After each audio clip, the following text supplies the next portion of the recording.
Hello, what's up, everybody?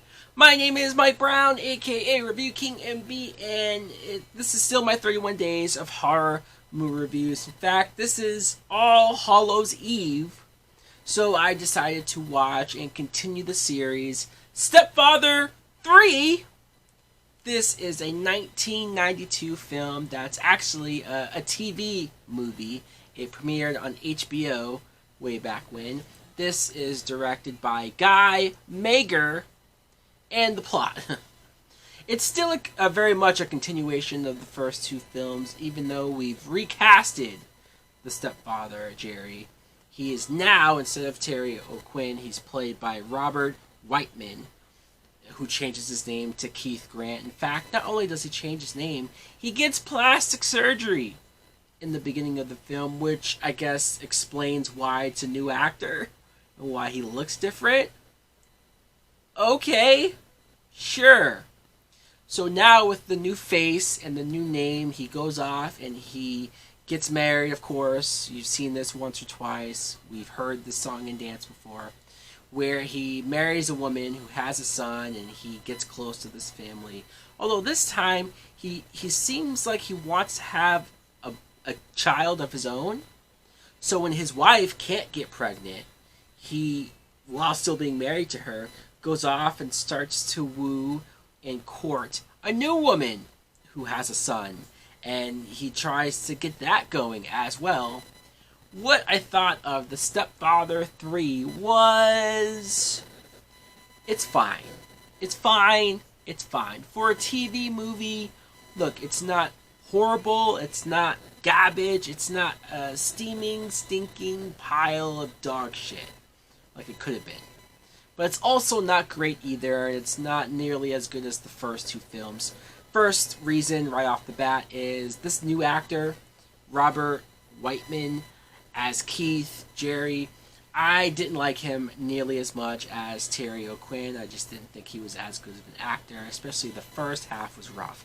The first half, it seemed like he was more so too worried about sounding like Terry O'Quinn from the first two movies, and in doing so, he never came across as natural or charismatic. I never bought that he was somehow able to get the women that he's able to get, fairly attractive women as well, if I say so myself. You see him getting the plastic surgery. I guess it's a decent excuse because you're changing the actor. I don't know if they tried to get the same guy back. I don't blame him, though, if he didn't want to come back. He already did two of those movies. This is directed to TV, so probably not as much money put into it either. Priscilla Barnes plays Christine. She's the wife, the first wife in this film that he gets with. And this actress, obviously I know her most from playing the third girl, the third blonde in Three's Company.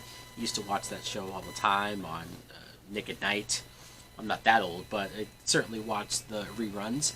And she's fine in the movie, I guess. You know, she just plays the typical wife role of being duped by this guy and not figuring anything out really along the way. There are points where she does start to question him after they get married, and she starts to realize that he's going out late at night, or he has these weird excuses of where he goes. He's really, he's really messing around with this other woman. Like I said, there comes a point where he starts to date, what's her name, Jennifer, played by Susan Hubley, and I did find that interesting compared to the other two movies.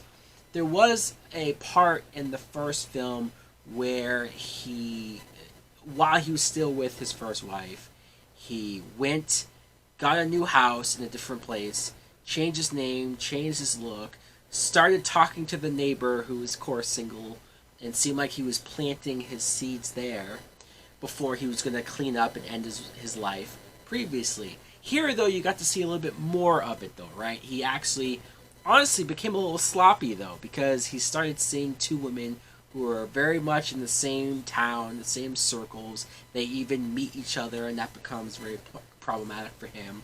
The second girlfriend wants to move in together and move closer, and he's not ready for that because he's still trying to deal with his wife and that situation going on.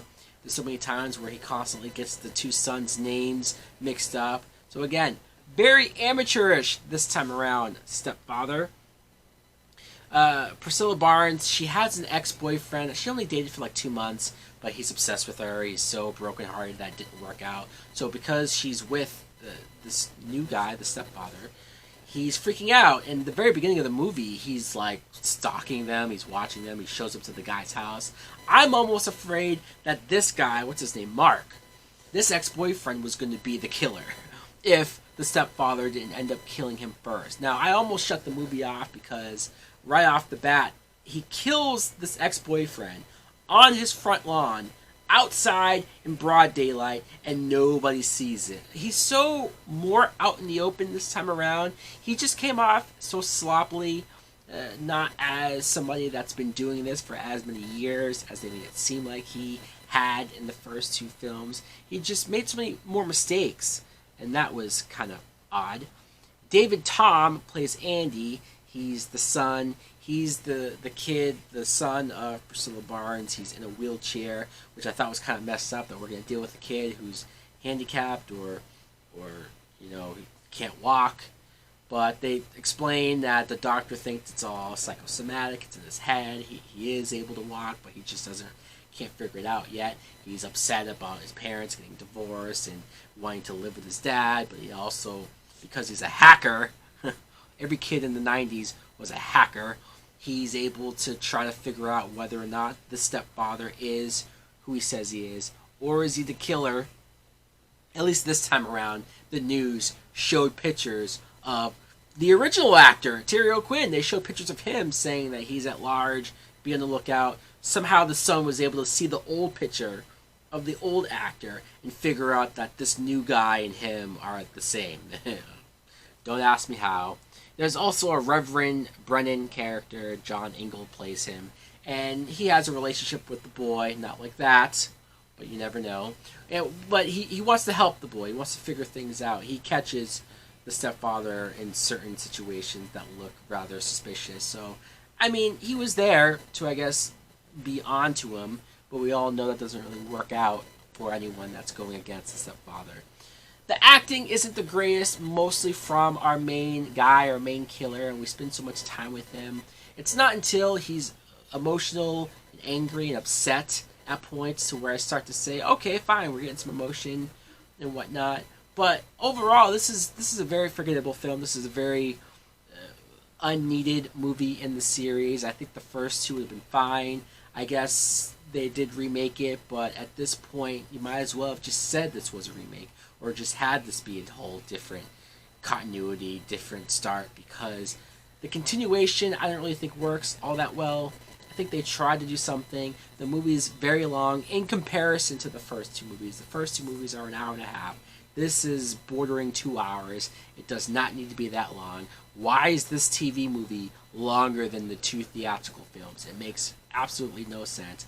It also doesn't make any sense now that I realize it. They don't even explain how the stepfather survived the second movie. At least the second movie explained how he survived the first film, as far-fetched as it was. This third movie, he's just there, getting the plastic surgery.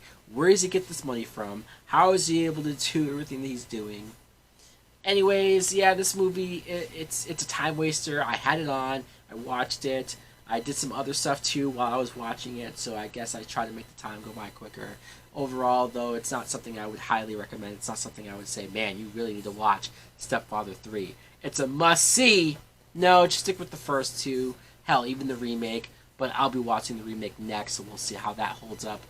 Anyways, guys, let me know in the comments below if you have seen the made-for-TV film Stepfather 3. Did you like it more than I did? Is there something about this movie that I'm missing? Thanks for watching. Like, comment, subscribe. Later! Souls taken over by a devilish path. You got me walking on broken glass. Kicking down the door with a Jason mask. With a deck done machete, but you motherfuckers know it's heavy. Anytime you're ready, you can get you with a Bowie. Setting up to blow me, but the bitch don't know me. Who's going? I'm going. You know I know that the man in the mirror is my next rival. Time goes and I never thought I'd make it so fast. Staring at the world from the end of my glass. Turned into a dark place, severed my brain. I done dropped out of class, but I made you.